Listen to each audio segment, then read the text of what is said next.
So one reason he was pushing towards India was he wanted to find a yogi and learn how to become immortal. And they told Alexander that we found the man, but he's not willing to come. But once he did one intelligent thing, that's the reason why we removed his third name.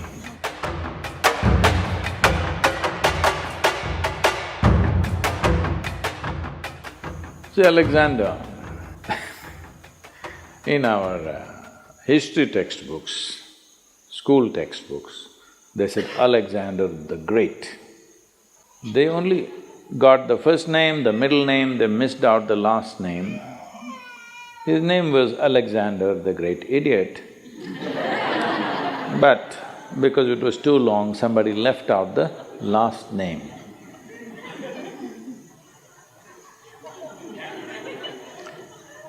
Well, the moment you make such a man, a great man in this world,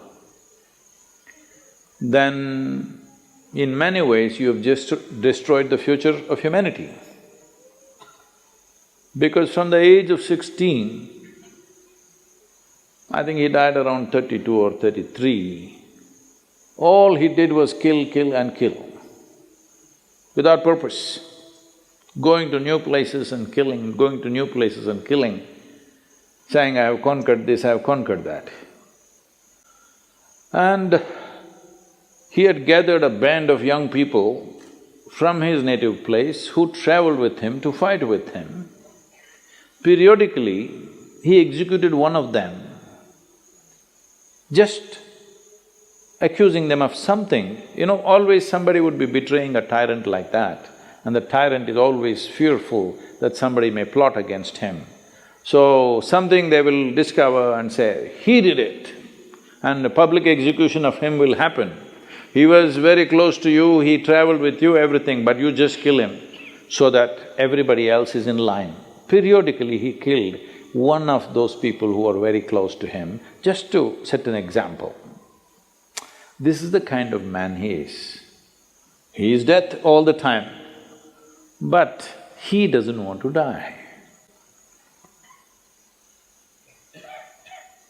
He wants everybody to die, but he doesn't want to die. So one reason he was pushing towards India was because between ancient India and Greece there has been lots of transaction in terms of mathematics, geometry, yoga. There is a linga in Delphi which is considered as the navel of the earth because it was consecrated as Manipura chakra. The Manipuraka is so powerfully established there, now it's been removed from its original place and it is sitting in the museum, but still bit cracked, but it's still little, badly skewed, I would say, but still so powerful after, I don't know, maybe 5,000, 5,200 years or so. So this transaction was continuous for many years historically. So obviously they heard of yogis and mystics of India. So he had heard there are yogis who are immortal. So one reason he was pushing towards India was he wanted to find a yogi and learn how to become immortal. So then when he came close, when he crossed, I think Hindu Kush mountains, he crossed, right? He crossed the mountains. He came on this side, and then first thing is he sent out scouts to find what is happening out there and in case there is a yogi or a mystic, bring him. So they were looking out and then they saw a yogi sitting under a tree with just a loincloth, bare-bodied, blissed out. They went and looked at him and he said, hey, you come with us, our Sikandar wants you. If you do not know this, even today in Afghanistan, many people take this name Iskandar or Sikandar. The original word for this is The root word for this came from skanda. Skanda is Shiva's son, what we call as Muruga in Tamil Nadu.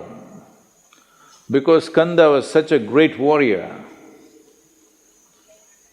so this word traveled. Anybody who was a great warrior became Skanda, Iskanda. Skanda, Iskanda, Sikandar, transformation happened to the word. So they said, "Yogi, come." The yogi laughed and said, "I'm not going anywhere. I'm right here."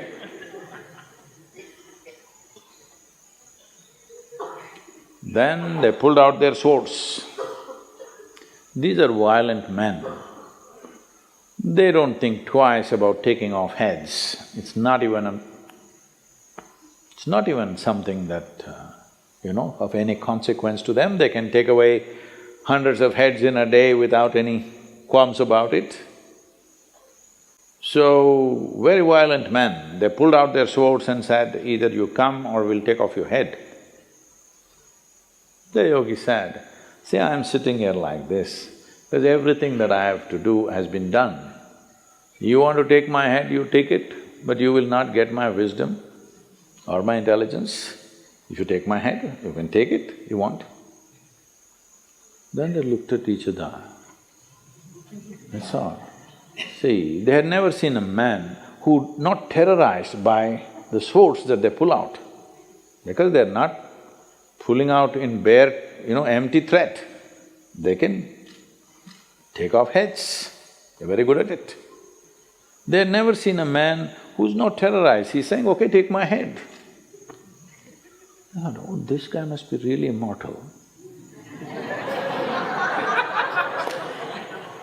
If somebody says, "Okay, take my head," he must be immortal. Then they try to coax him, "Please come." He said, "No, if he wants, let him come. He wants to know about immortality, let him come." Then they said, "Oh, he knows about it, so let's not damage him in any way." And they went back and they told Alexander that, "We found the man, but he's not willing to come. So he is not a home teacher, you have to go to him, he's a school." So he himself came. So Alexander sat on his horse and with great authority you spoke, "It seems you know about immortality, I want to know about it." The yogi looked up at him and said, "First get off that stupid horse." You sit on an animal which is less intelligent than you and suddenly you become like this. You see, I don't know, the moment people sit on a horse, somehow they think they're something. If you manage to ride an animal which is far more intelligent than you, then something. Huh? You ride a dumb four-legged animal, poor thing doesn't like to carry you, but what to do? So, Alexander got down and asked, "I want to become immortal because he is not the same guy that he was 5–10 years ago. Body doesn't take this kind of beating after some time, it is slowly taking its toll." So he said, "I want to know about immortality, can you guide me?" So the yogi looked at him and he knew no amount of talking to him is not going to go anywhere. He said, "Yes, if you want immortality, this is the way." And he gave him landmarks, a difficult journey through the jungles. All these landmarks you follow, there you will find a small cave. Within that cave, there is a crystal clear pool of water. You drink a handful of water, you will become immortal. So he started out with his soldiers.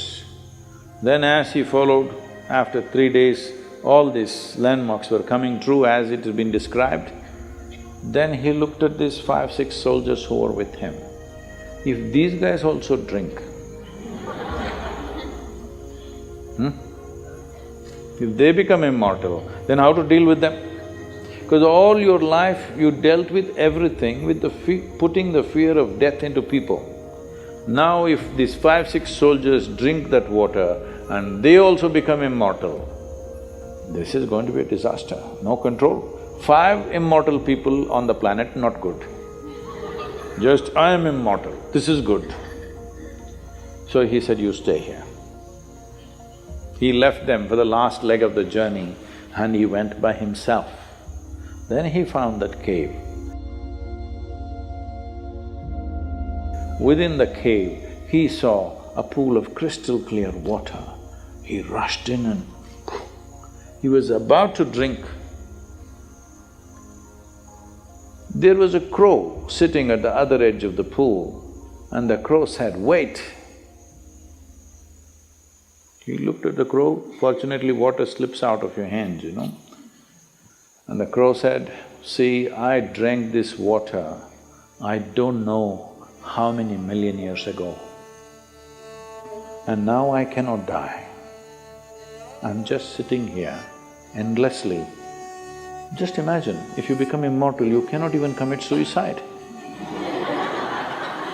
Hello? I want you to just imagine, this is the worst thing that can happen to you, that you cannot die one day. No relief.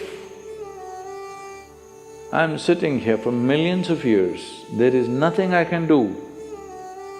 I have seen through generations of my clan, I'm not interested in anything right now, but I cannot die. Do you want my fate? He just sat there looking at the pool of water and the crow. For once he did one intelligent thing, that's the reason why we removed his third name. He walked away without drinking that. And how fortunate are we that he is not anymore here. But he looks like he's taking rebirth in many places. Many similar people keep coming up here and there, but at least he is not here. We must learn, understand and live knowing that in many ways, the best thing about you is you will die one day. Hello? Just see what a pest you would be if you did not die. Hello? Well, you must live a full life. Whatever is the fullest potential, you must live that. But you must die when it's time, isn't it? Huh? So, if you say death is negative, then what is positive? Immortality? That is the most idiotic thing you can do. Even an idiot like Alexander had the intelligence not to drink that water. So, it is very important to understand yoga is not about eternal life. Yoga is about sensible life.